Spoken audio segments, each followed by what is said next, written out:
जय हिंद साथियों।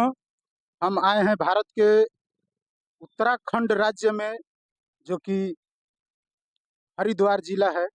यहाँ पर हम दिखाते हैं, थोड़ा आइए आगे, कि एक हमारे दुकानदार साहब हैं जो दुकान खोले हैं, बिहार से आकर के उत्तराखंड में ये अपना कारोबार जमाए हैं।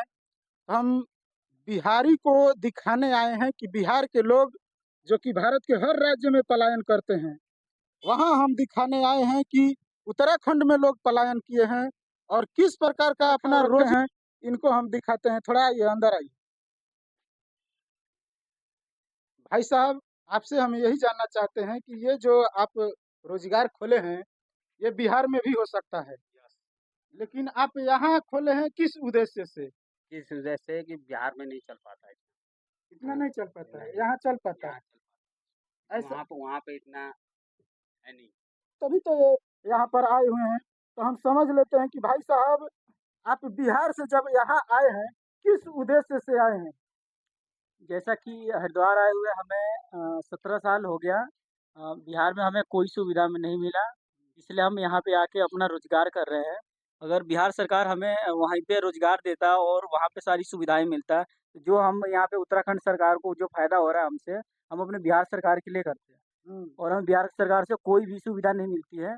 कुछ बदलाव होना चाहिए कि जाकि हम वहीं पे रहें और अपना बिजनेस करें और बिहार बिहार सरकार को ही टैक्स जाए। जो हमारा टैक्स उत्तराखंड को जा रहा है, वो बिहार सरकार को जाए। चलिए ठीक है, ये सही बात बोल रहे हैं कि जो टैक्स उत्तराखंड सरकार को मिल रहा है, वो टैक्स बिहार सरकार को मिलता तो हमारे बिहार का डेवलप होता। हमारे बिहार के लोग जो कि जातिवाद में बटे हुए हैं, अपने अच्छे सरकार का चुनाव नहीं करते हैं। ये जितना बिहारी हैं, ये बिहार के बाहर बिहारी हैं, लेकिन जैसे ही बिहार के अंदर जाते हैं, ये जाति में बट जाते हैं। दुसाध, चमार, कोयरी, कुर्मी, लाला, भुनिहार, राजपूत, बावन, इसमें डिवाइड हो जाते हैं।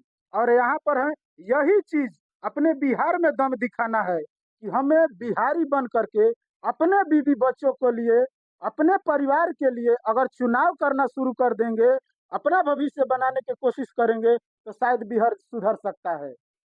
ये लोग, जितने हम बिहारी हैं, वो नेताओं को भविष्य बना रहे हैं, अपने भविष्य के बारे में नहीं पढ़ते हैं। हमारे बिहार के लोग, जितने गरीब लोग हैं, वो अपने बच्चों को सरकारी विद्यालय में पढ़ाते हैं। और जो अमीर हैं, जैसे नेता मंत्री का बेटा है, बड़े बड़े लोग हैं। देखिए, हम लोग का सबसे पहले बिहार को सुधारने के लिए जो राजनीति है ना, उसको जातिवाद से खत्म करनी पड़ेगी। जातिवाद में जब तक हम लोग बटे रहेंगे, तब तक बिहार का कुछ नहीं हो सकता है। और अभी देखिए, मैं एक मैकेनिकल इंजीनियर बीटेक किया हुआ हूँ, लेकिन ऐसा क्या है कि जो हमको बिहार में जॉब नहीं मिल सकता है, रोजगार नहीं मिल सकता है, क्यों मेरे को उत्तराखंड आना पड़ा? ये हमारे लिए दुर्भाग्य की बात है। हम अपने माँ बाप को छोड़ के, गांव पटीदार पड़ोसी को छोड़ के हम यहाँ पे आके जॉब कर रहे हैं। ये हमारे लिए बहुत शर्मिंदगी की बात है, लेकिन इसको हम लोगों को समझना पड़ेगा। अभी हम लोग सभी लोग यहाँ हरिद्वार में बैठे हुए हैं। हरिद्वार बिहार इतने दूर से 900 किलोमीटर से आके हम यहाँ पे जॉब कर रहे हैं, लेकिन हमने इसमें सभी लोग कौन सी जाति के हैं, कौन से जाति के नहीं, इससे हमको कोई मतलब नहीं है। हम लोग से ये मतलब है कि हम बिहार में हैं, हम बिहारी हैं, बिहारी फर्स्ट, हम बिहारी हैं। लेकिन जो है, यही बात हम गांव में जाके अब बढ़ जाते हैं और इसका फायदा हमारे राजनीतिक उठाते हैं। अभी आज के डेट में बिहार में ऐसा है कि नीतीश कुमार खुद बीमार पड़े थे। बिहार में ढंग का हॉस्पिटल नहीं था कि वो बिहार में खुद दिखा पाए। खुद दिखाने के लिए वो दिल्ली गए। चलिए ठीक है, ये सही बात कह रहे हैं। हमारे लालू जी जब बीमार होते हैं तो सिंगापुर जाते हैं। अपने लिए लोग हॉस्पिटल नहीं खोले हैं, तो हमारे लिए क्या करेंगे? ये तो सोचने की बात है और सही बात है। हम लोग हमारे हमारे देखिए, जो हमारे युवा पीढ़ी है, जैसे हमारे अभी सच तक के न्यूज के पत्रकार हैं, ऑनर भी हैं उसके, वो है मनीष कश्यप जी। मनीष कश्यप जी है, चिराग पासवान जी हैं। इन लोगों को अगर मुख्यमंत्री का चेहरा बनाया जाए, तो ये निश्चित है कि बिहार बदलेगा, एकदम बदलेगा। चलिए ठीक है, हम लोग उम्मीद करते हैं कि मनीष कश्यप या चिराग पासवान हमारे बिहार के लिए आए। तो हम यही कहना चाहते हैं कि जो कंपनी उत्तराखंड में लगी हुई है, वो कंपनी हमारे बिहार में क्यों नहीं है? जो कंपनी हमारे उत्तराखंड में है, वो बिहार में क्यों नहीं है? बिहार के लोग या बिहार के सत्ता के सिंहासन पर बैठने वाले नेता मंत्री कहते हैं कि बिहार समुद्र के कोई तट पर नहीं है। समुद्र के अगर तट पर होता, कोई सीमा रेखा बिहार का सटा हुआ रहता समुद्र के तट से, तो वहां पर कंपनी या इंडस्ट्री बैठाया जा सकता है। तो मैं आप लोगों को बता देना चाहता हूं, जो पढ़े लिखे हैं, हमारे बिहार में तो अनपढ़ों नेता बन जाते हैं, तो हम पढ़े लिखे से बता देते हैं कि उत्तराखंड के नक्शा आप लोग देख लीजिए। उत्तराखंड के नक्शा देख लीजिए कि उत्तराखंड का कौन सा सीमा समुद्र के तट से सटा हुआ है। यहाँ पर इंडस्ट्री है, हमारे यहाँ इंडस्ट्री है नहीं। बिहार के लोग जब बिहार छोड़ करके दूसरे राज्य में आते हैं, तो उनके अगर घर पर बीवी बच्चे बीमार हो जाते हैं, तो अथक प्रयास करते हैं। बड़े बड़े लोग जाते हैं, अपने मरीज को देखते हैं। लेकिन हम बिहार के लोग क्या करते हैं कि जो 8 घंटा का काम है, वो 10 घंटा, 12 घंटा, 16 घंटा करते हैं। ज्यादा मात्रा में करते हैं कि ज्यादा पैसा हम सैलरी उठाएंगे तो अपने बच्चों को इलाज करा लेंगे और अपना जीवन यापन कर लेंगे।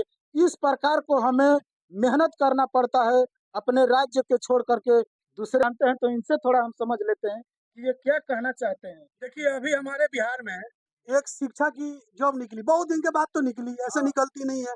जब निकली, उसमें भी नीतीश कुमार अपना प्रधानमंत्री बनने के लिए कि विश्व के लोग वोट करेंगे, वो एक भी आदमी वोट नहीं करेगा। जो घर का वो नहीं हुआ, वो दूसरे का क्या होगा। उन्होंने बिहार को बच्चों का रोजगार छीन लिया। उन्होंने शिक्षा में, जो बिहार के बच्चे हमारे यहाँ ज्यादा होते हैं, आज उन्होंने दूसरे दूसरे राज्यों को बांट दिया। अरे अपने घर में तो खाने का नहीं, तुम दूसरे जगह बांट रहे हो। तो हमारे खुद बिहार के लोगों रोजगार से पीड़ित है, रोजगार नहीं मिल रही है। और दूसरे दूसरे स्टेट से, मुंबई से, महाराष्ट्र से, कहाँ से लोग आके रोजगार पाए, और हमारे लड़के भी ऐसे बच्चे पढ़े हैं बिहार के, हम लोग बेरोजगार पड़े यहाँ के उत्तराखंड में, यहाँ घंटा बजा रहे हैं। मैं चाहता हूँ कि बिहार में जो पुरानी सरकार है, और जैसे कि अनपढ़ जो हैं वो सरकार चला रहे हैं, वो अनपढ़ जो मुख्यमंत्री हैं, उनके पिताजी मुख्यमंत्री रहे, माताजी रहे, अब खुद मुख्यमंत्री के चक्कर में हैं, वो क्या सरकार चलाएँगे? अनपढ़ लोग कभी सरकार नहीं चला सकते हैं।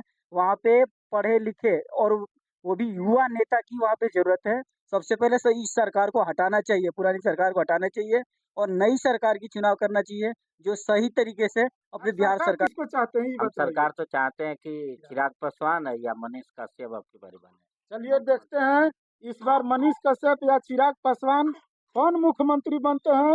ये तो हमारे जनता जनार्दन तय करेंगे। यहाँ से जय हिंद साथियों।